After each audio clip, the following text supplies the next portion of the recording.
자, 오늘 말씀은 마가복음 10장 32절부터 45절까지 말씀입니다. 함께 읽습니다.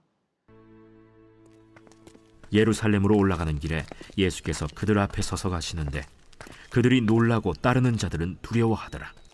이에 다시 12 제자를 데리시고 자기가 당할 일을 말씀하여 이르시되, 보라, 우리가 예루살렘에 올라가노니 인자가 대제사장들과 서기관들에게 넘겨지매 그들이 죽이기로 결의하고 이방인들에게 넘겨주겠고, 그들은 능욕하며 침뱉으며 채찍질하고 죽일 것이나 그는 3일 만에 살아나리라. 세베대의 아들 야고보와 요한이 주께 나와 여짜오되, 선생님이여, 무엇이든지 우리가 구하는 바를 우리에게 하여 주시기를 원하옵나이다. 너희에게 무엇을 하여 주기를 원하느냐? 주의 영광 중에서 우리를 하나는 주의 우편에 하나는 좌편에 앉게 하여 주옵소서. 너희는 너희가 구하는 것을 알지 못하는도다. 내가 마시는 잔을 너희가 마실 수 있으며 내가 받는 세례를 너희가 받을 수 있느냐? 할 수 있나이다. 너희는 내가 마시는 잔을 마시며 내가 받는 세례를 받으려니와 내 좌우편에 앉는 것은 내가 줄 것이 아니라 누구를 위하여 준비되었든지 그들이 얻을 것이니라. 10 제자가 듣고 야고보와 요한에 대하여 화를 내거늘 예수께서 불러다가 이르시되, 이방인의 집권자들이 그들을 임의로 주관하고 그 고관들이 그들에게 권세를 부리는 줄을 너희가 알거니와 너희 중에는 그렇지 않을지니 너희 중에 누구든지 크고자 하는 자는 너희를 섬기는 자가 되고 너희 중에 누구든지 으뜸이 되고자 하는 자는 모든 사람의 종이 되어야 하리라. 인자가 온 것은 섬김을 받으려 함이 아니라 도리어 섬기려 하고 자기 목숨을 많은 사람의 대속물로 주려 함이니라. 세 번째 딴소리라는 제목으로 말씀 증거합니다. 좋은 대화, 최고의 대화는 경청이지요. 그러면 최악의 대화는 무엇일까요? 이것은 대화 중에 딴 생각하는 것입니다. 지금 하고 있는 대화에 집중하지 못하고 자기 할 말을 머릿속으로 생각하는 거예요. 그러면 대화가 될 리가 없겠죠. 엉뚱한 소리를 하게 되는 것입니다. 본문이 그렇습니다. 32절로 34절 봅니다. 예루살렘으로 올라가는 길에 예수께서 그들 앞에 서서 가시는데 그들이 놀라고 따르는 자들은 두려워하더라. 이에 다시 12 제자를 데리시고 자기가 당할 일을 말씀하여 이르시되, 보라, 우리가 예루살렘에 올라가노니 인자가 대제사장들과 서기관들에게 넘겨지매 그들이 죽이기로 결의하고 이방인들에게 넘겨주겠고 그들은 능욕하며 침뱉으며 채찍질을 하고 죽일 것이나 그는 3일 만에 살아나리라 하시니라. 아멘. 자, 이 말씀이 여러분 얼마나 중요한 말씀입니까? 순환과 부활에 대한 말씀, 오늘까지 세 번째 하신 말씀이에요. 근데 놀라운 것은 이 세 번 모두 제자들은 전부 딴소리를 했다는 것입니다. 첫 번째는 베드로가 딴소리 했었죠. 그가 주님을 붙잡고 항변했습니다. 두 번째는 누가 크냐? 제자들끼리 논쟁을 했어요. 그리고 오늘은 어땠습니까? 주님이 이 말을 마치시자마자 아주 엉뚱한 말이 갑자기 들어왔습니다. 그것이 35절로 37절입니다. 세베대의 아들 야고보와 요한이 주께 나와 여짜오되, 선생님이여, 무엇이든지 우리가 구하는 바를 우리에게 하여 주시기를 원하옵나이다. 이르시되, 너희에게 무엇을 하여 주기를 원하느냐? 여짜오되, 주의 영광 중에서 우리를 하나는 주의 우편에 하나는 좌편에 앉게 하여 주옵소서. 자, 지금 이런 말을 할 타이밍입니까? 여러분, 이 말을 들으신 주님 마음이 어땠을까요? 너무 답답하셨을 것입니다. 화가 났을 거예요. 십자가 순환에 대해서 지금 예고하고 계시는데 돌아온 말은 인사청탁이었기 때문입니다. 곧 지금 제자들은 총체적인 난국이었습니다. 현재 주님과 예루살렘으로 올라가는 그 길이 마냥 즐거운 거지요. 고난의 길인데 영광의 왕권을 차지하는 것인 줄로 착각하고 있는 것입니다. 자, 이에 주님은 무지한 그들에게 다시 설명하세요. 그 교훈을 두 가지로 생각을 해봅니다. 첫 번째, 주님을 깊이 생각하라는 거예요. 이제 주님은 말씀하십니다. 38절 보세요. 예수께서 이르시되, 너희는 너희가 구하는 것을 알지 못하는도다. 내가 마시는 잔을 너희가 마실 수 있으며 내가 받는 세례를 너희가 받을 수 있느냐. 여기에서 예수님께서 말씀하시고 있는 잔과 세례는 모두 고난을 뜻합니다. 이것을 기꺼이 마실 수 있느냐? 너희가 받을 수 있겠느냐? 이 고난 너희가 감당할 수 있겠느냐? 진지하게 물으시는 거예요.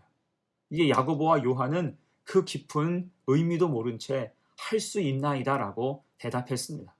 그 잔과 세례가 영광과 상급인 줄로 아는 것입니다. 더 웃긴 것은 야고보와 요한이 말하자 41절 열 제자가 듣고 야고보와 요한에 대하여 화를 내거늘 나머지 제자들도 화를 냈다는 거예요. 선수를 빼앗겼다 생각한 거겠죠. 즉 나머지도 똑같은 생각이었다는 것입니다. 자, 오늘 이렇게 자신 있게 대답했던 이들, 나중에 십자가 앞에서는 어떻게 했을까요? 아니 그 제자들 모두 주님께서 군병들에게 잡히시던 때 누가 그 자리에 남아 있었습니까? 누가 주님을 지켰습니까? 아무도 없었어요. 제자들은 모두 도망쳤습니다. 남아있는 자는 아무도 없었어요. 곧 그들의 문제가 무엇입니까? 주님을 깊이 생각하지 않는 거예요. 지금 주님께서 하시는 말씀도 대충 흘려듣고 있는 것입니다. 세상의 논리와 세상 권세에 눈이 돌아가 있으니 주님의 외침도 몸소 보여주시는 진지한 가르침도 대충 그냥 지나쳐 넘겨버린 것입니다. 여러분, 이게 현재 우리 앞에 있는 함정일 수도 있어요. 예수를 따르는 길을 그저 세상의 부 혹은 축복과 명예, 영광의 잔을 마시는 줄로 알게 되면 우리도 주님의 뜻을 전혀 알지 못한 채 중요한 순간 주님을 외면하며 세상으로 나아갈 수도 있다는 것입니다. 그런 능력 없는 모습이 아닌 주님의 뜻을 알고 기꺼이 주님이 주시는 잔을 마시고 세례를 받으며 주님과 함께 십자가의 길로 나아갈 때 믿음을 인정받는 우리 성도들 되시기를 간절히 축원합니다. 아멘. 두 번째예요. 본문의 교훈 두 번째, 하나님 나라의 기준을 기억하라는 것입니다. 앞서 9장에서 제자들은 누가 더 크냐라는 문제로 크게 다툰 적이 있습니다. 그때 예수님은 명쾌하게 답변을 주셨죠. 9장 35절입니다. 누구든지 첫째가 되고자 하면 무사람의 끝이 되며 무사람을 섬기는 자가 되어야 하리라. 아멘. 이에 오늘 주님은 높은 자리를 탐하는 제자들에게 다시 한번 섬김이라는 답을 주십니다. 45절이에요. 인자가 온 것은 섬김을 받으려 함이 아니라 도리어 섬기려 하고 자기 목숨을 많은 사람의 대성물로 주려 함이라. 아멘. 이처럼 예수님은 하나님 나라의 기준에 대해서 여러 차례 말씀하셨습니다. 여러분, 이 세상에서는 눈에 보이든 보이지 않든 서열과 계급이라는 것이 있습니다. 위에 있는 사람이 아래에 있는 사람에게 명령하고 지시해요. 서열과 계급이 높을수록 본인이 사용할 수 있는 그 권세의 범위는 더 커집니다. 그래서 함부로 대하기도 하고 멋대로 행동할 수도 있는 거예요. 이런 구조가 사회 전반으로 켜켜이 쌓일 때 이 사회는 각박해지고 어두울 수밖에 없는 것입니다. 자, 그러나 하나님 나라의 기준은 분명히 다르죠. 주님께서 여러 번 말씀하셨듯이 크고자 하는 자와 으뜸이 되고자 하는 자는 오히려 자신을 희생해서 남을 섬기고 모든 사람의 종이 될 각오를 해야 됩니다. 그 가장 좋은 예가 예수님 본인이시죠. 그래서 바울은 빌립보서 2장에서 주 예수의 마음을 품으라 라고 강조했습니다. 6절로 8절의 말씀이죠. 그는 근본 하나님의 본체시나 하나님과 동등됨을 취할 것으로 여기지 아니하시고 오히려 자기를 비워 종의 형체를 가지사 사람들과 같이 되셨고 사람의 모양으로 나타나사 자기를 낮추시고 죽기까지 복종하셨으니 곧 십자가에 죽으심이라. 아멘. 이게 주님께서 우리에게 보이신 참 모습, 섬김의 최고봉입니다. 그리고 이제 주님은 어떻게 되셨어요? 그 다음 말씀 빌립보서 2장 9절로 11절입니다. 이러므로 하나님이 그를 지극히 높여 모든 이름 위에 뛰어난 이름을 주사 하늘에 있는 자들과 땅에 있는 자들과 땅 아래에 있는 자들로 모든 무릎을 예수의 이름에 꿇게 하시고 모든 입으로 예수 그리스도를 주라 시인하여 하나님 아버지께 영광을 돌리게 하셨느니라. 아멘. 주님이 만유의 주가 되셨어요. 가장 존귀하게 되셨습니다. 쉬운 말로 무사람의 끝이 되며 무사람을 섬기는 자가 되셨을 때 첫째가 되셨다는 뜻입니다. 곧 예수님의 마음을 품고 예수님을 닮아 살아가는 자, 주님이 가신 섬김의 길을 따라 걷는 자가 결국 하나님 나라에서 가장 큰 자가 된다는 것입니다. 우리에게도 이런 섬김의 마음이 가득하여서 우리 주님을 닮아 살아가는 복된 성도가 되시기를 간절히 축원합니다. 아멘. 이제 말씀을 정리합니다. 자, 오늘도 주님의 순환과 부활의 예고, 그 앞에서 제자들은 딴소리, 딴짓을 했어요. 이렇게 한 게 벌써 세 번째지요. 하지만 주님은 다시 친절하게 말씀하셨습니다. 주님의 뜻을 깊이 생각하라. 하나님 나라의 기준을 잊지 말 것을 당부하셨습니다. 자, 그럴 때 오늘 천방지축 같았던 야고보와 요한은 훗날 주님의 일을 선두에서 감당하게 돼요. 12제자 중에서 야고보는 첫 순교의 제물이 되었지요. 반면에 요한은 가장 마지막까지 살아남아요. 엄혹한 시절 끝까지 살아남아서 요한복음과 요한서신, 요한계시록을 저술했고 성도를 돌보고 교회를 섬기다가 하나님께서 부르셨습니다. 자연사했어요.